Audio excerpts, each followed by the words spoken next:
Hello. In this lesson, we will study the concept of congruent triangles. So, as a starting point, we say that two geometric figures are congruent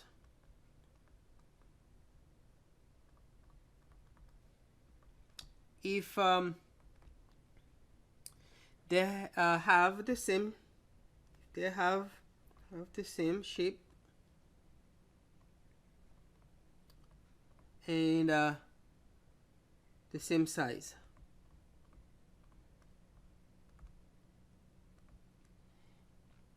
So in other words, via rigid motions,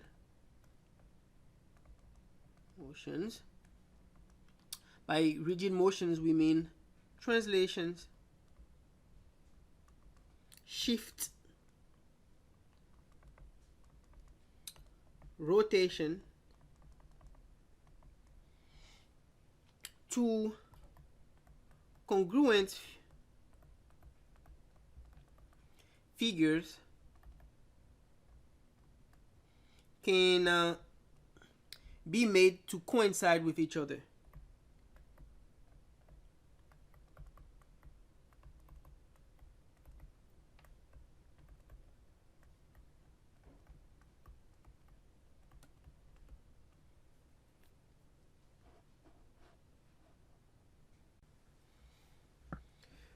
So, given two congruent triangles,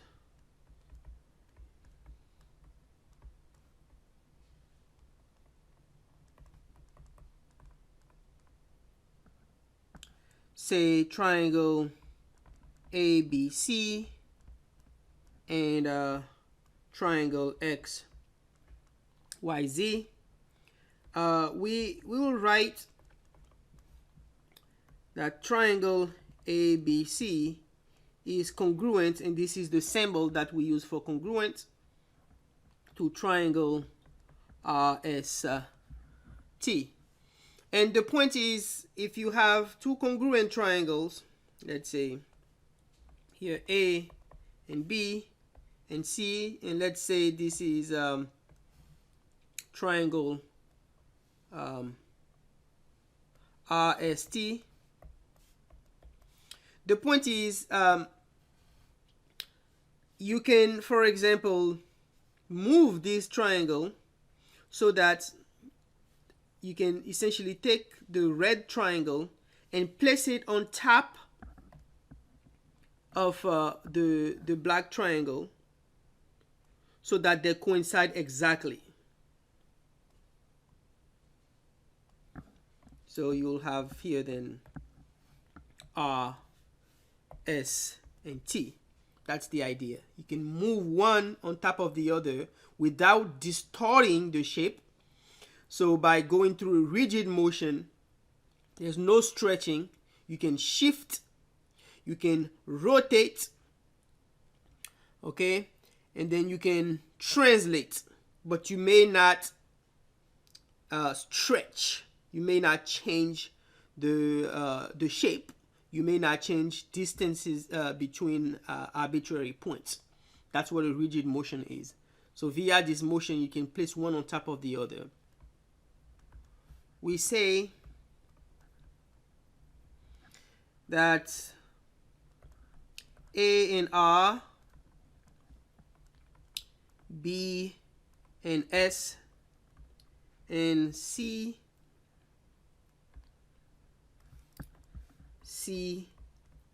and T are corresponding points.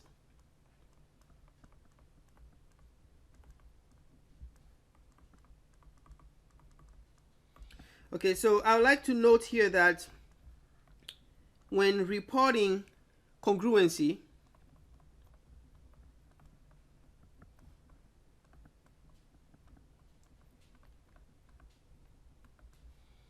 order does matter. So if you were to go back to the previous example, we had these two triangles, right? Triangle ABC and triangle RST. So it is correct to say that triangle ABC is indeed congruent to triangle, let's say, RST. Let's say this side is equal to that. Let's say this side equal to that one. Okay. So, I mean, this vertex corresponds to that vertex. This one corresponds to this one. And this one corresponds to that one. So when you go, we choose this ordering A, B, C. So essentially red, green, and then purple. Same here, red, green, and then purple, R, S, T. However, you cannot say, for example, that triangle, you cannot write, it's not going to be correct to write that triangle ABC is congruent to the triangle RTS, right? So this is not correct because you are not respecting the order in which corresponding points are occurring in the congruency. So that's what I mean by stating that when you're reporting congruency, order does indeed matter. Now I will introduce a few tools that we can use to determine when two triangles are congruent. And the first one is called SSS. It stands for side, side, side. And the idea is that if the three sides of a triangle are equal in length to the three corresponding sides,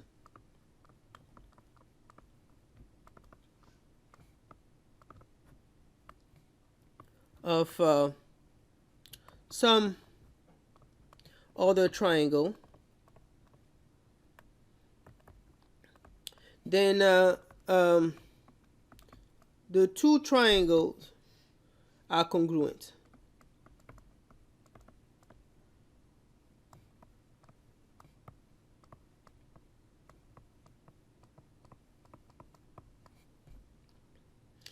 And we can derive the same conclusion by appealing to other theorems.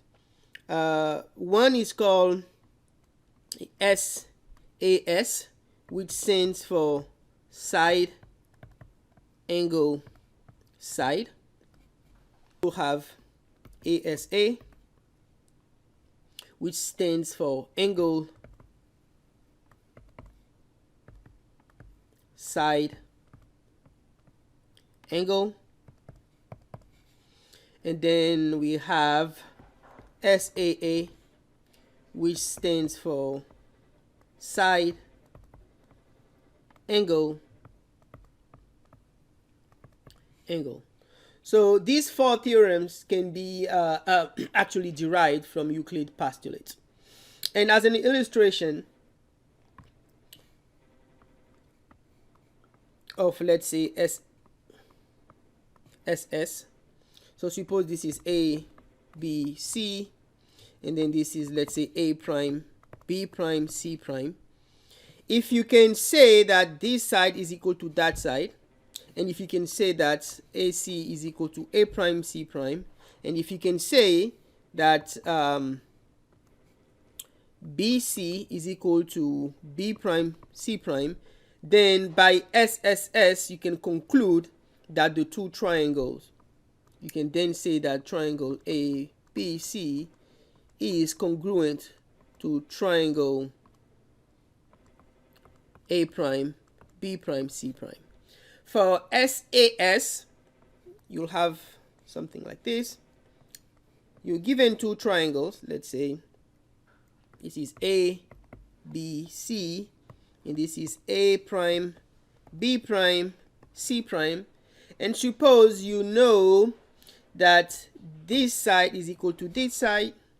You know that this angle is equal to the angle at A prime, and the side AC is equal to the side A prime, C prime. So this is an example of an SAS.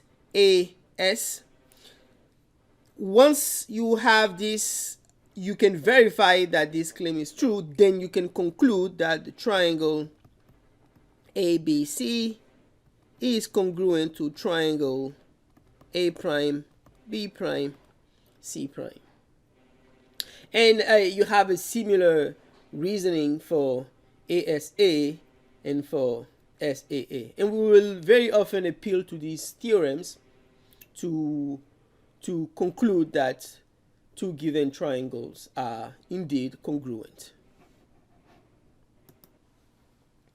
Okay, so an important fact worth mentioning is that the corresponding side of two congruent triangles must be equal to each other.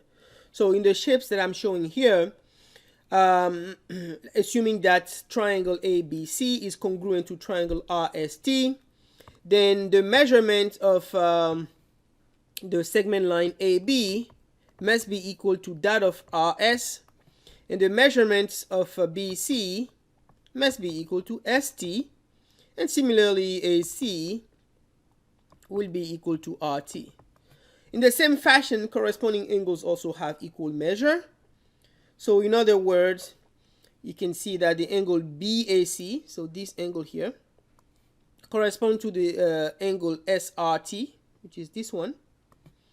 Angle ABC, which is this one, corresponds to RST.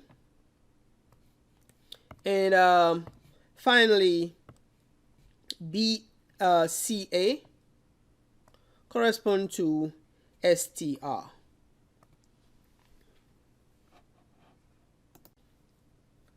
Okay, so let's look at this problem. Suppose you're given two triangles, triangle ABC and triangle RST.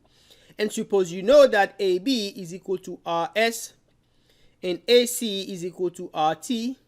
I'm talking about the measurement of the segment line. And BC is equal to ST. And now I would like to be able to prove that the triangles ABC and RST are congruent to each other. But we have the restriction that we do not want to use the SSS congruence criterion.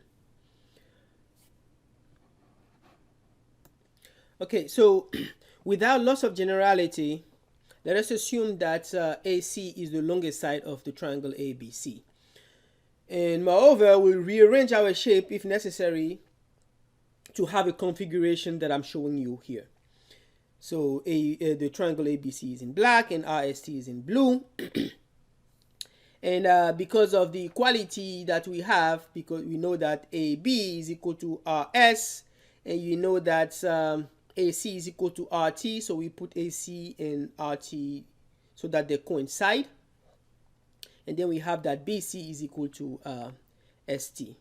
Now, I will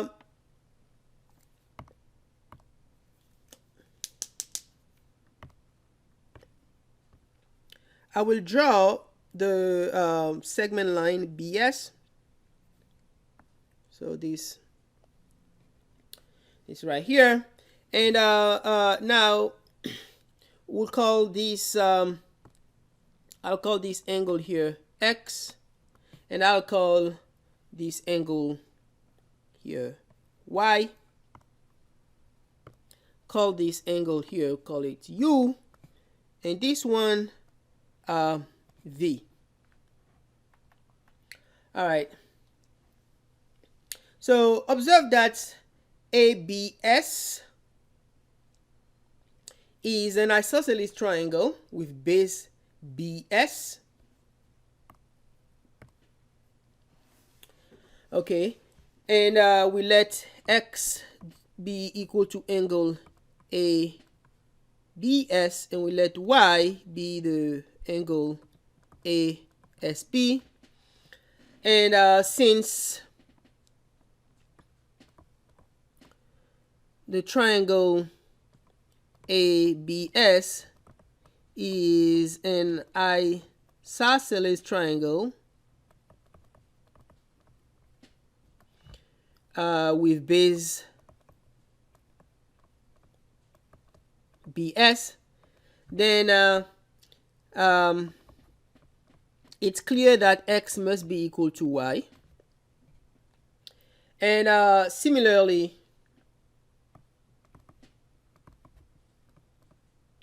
argument tells us that U,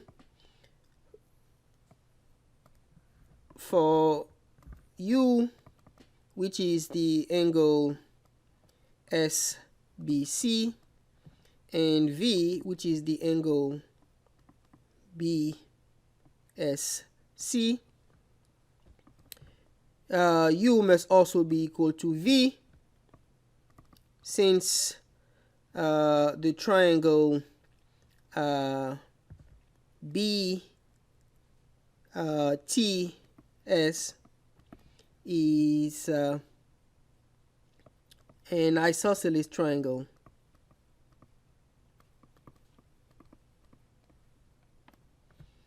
with base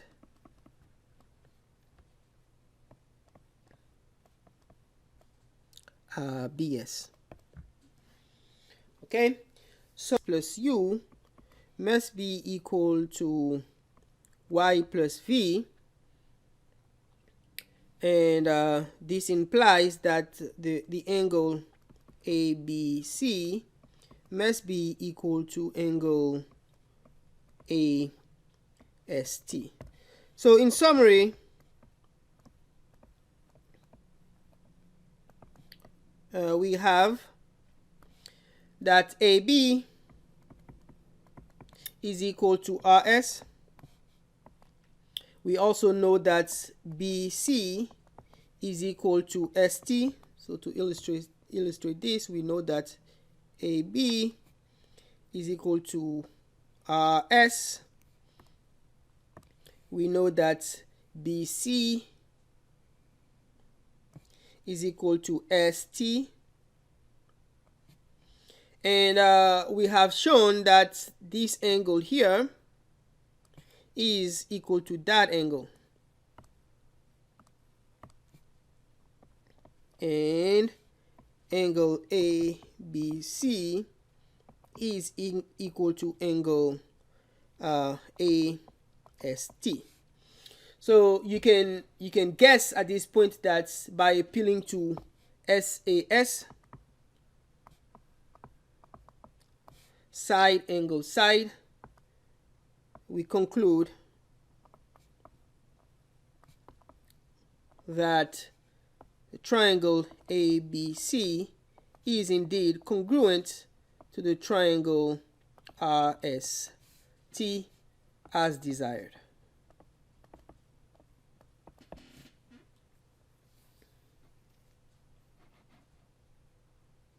Okay, so a median of a triangle is a line segment which joins a vertex and a midpoint of the opposite side. So if consider, for example, the triangle ABC here, and let's say M is a midpoint for the segment line BC.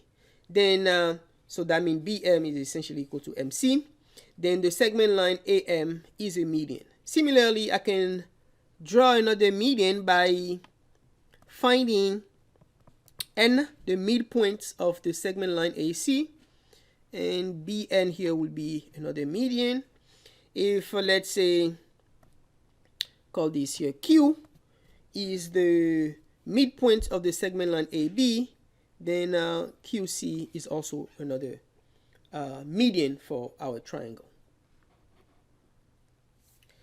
By definition, a triangle ABC is called an isosceles triangle if two of its sides have equal length, and the third one is called the base. And the base angles of an isosceles triangle are the two angles at the end of the base. So as an illustration, if this is A, B, C, and we assume that AB is equal to BC, then this side is called the base, and these angles here are called the base angles. Now, there is an important theorem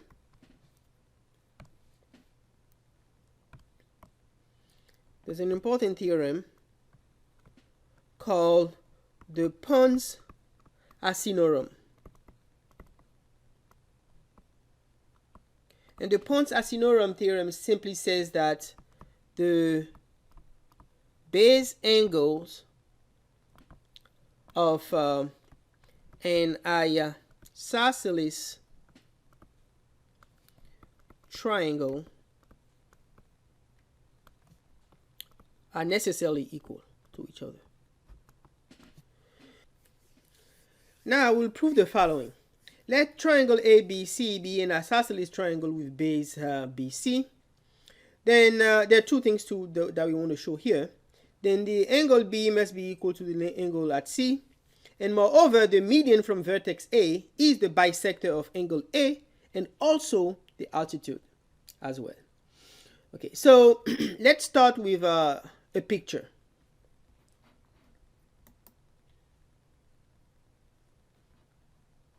So let AX be the bisector of angle A. Okay, since angle BAX is equal to angle XAC, so BAX is equal to XAC, and AB is equal to AC.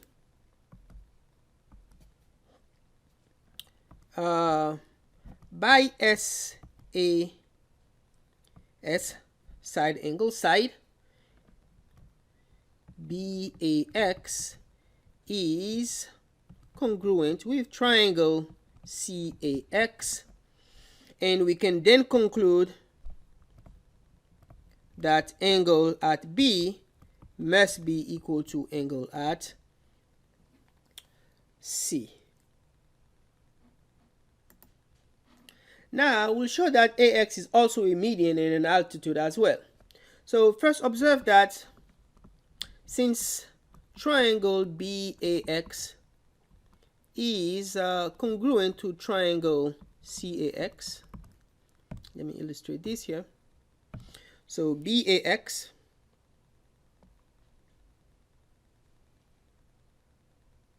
I claim that is congruent to CAX.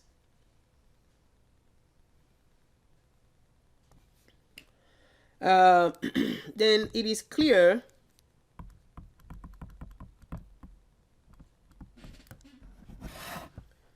that the segment line BX and XC, so this segment line here, corresponding sides,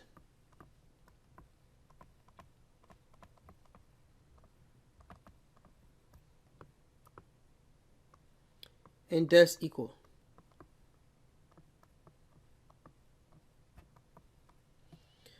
As such, we can then conclude that AX is indeed a median. Next, notice that the angle BXA is equal to the angle CXA. So BXA, this angle here, is equal to CXA, right, by the congruency of the triangles highlighted. And we know that BXA, angle BXA plus angle CXA must be equal to 180 degree because they're supplementary angles. So this automatically implies that, so thus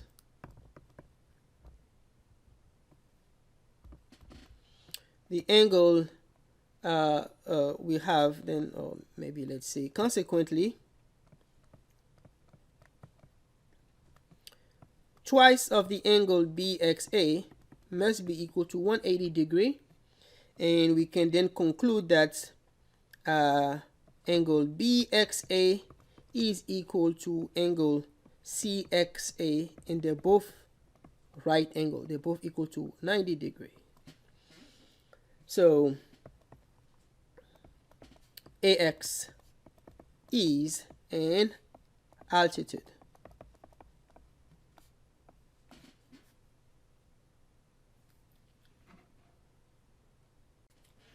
Now we'll prove that if two right triangles have equal hypotenuses and an arm of one of the triangles equal an arm of the other, then the triangles must be congruent. So, so suppose you have triangle ABC in black and triangle DEF in red, and we know that triangle ABC, and so we assume triangle ABC and triangle DEF are right at C and F respectively. Okay. Now let us assume also that AB is equal to DE. So let me illustrate this here. AB is equal to DE. Okay, so all right, so this is equal to that as well. Okay, good. And so what we want to prove is that the triangle ABC and DEF must be congruent. We want to show that the triangle ABC is congruent to the triangle DEF. Okay, so notice that if you take the sum of the angle BCE, and so notice that the angle BCE is in fact the sum of angle BCA with that of EFD,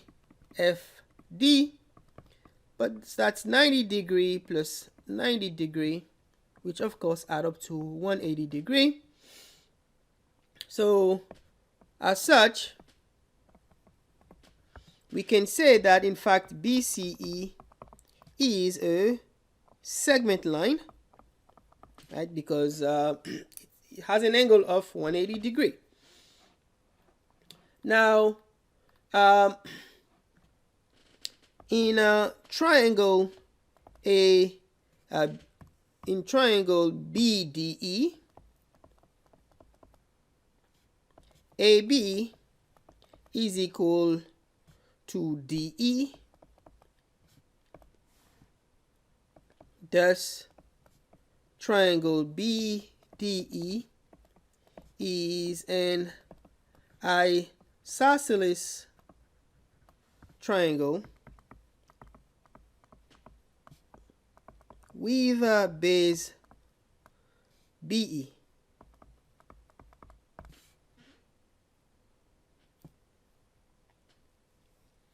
Right? Because AB is equal to DE. So then we can then say that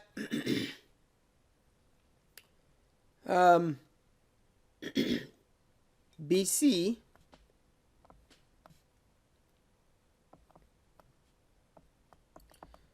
is equal to FE, and then by SSS.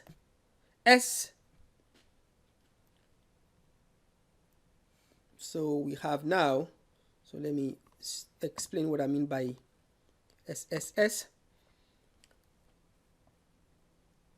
They share this side, and this side is equal to that one.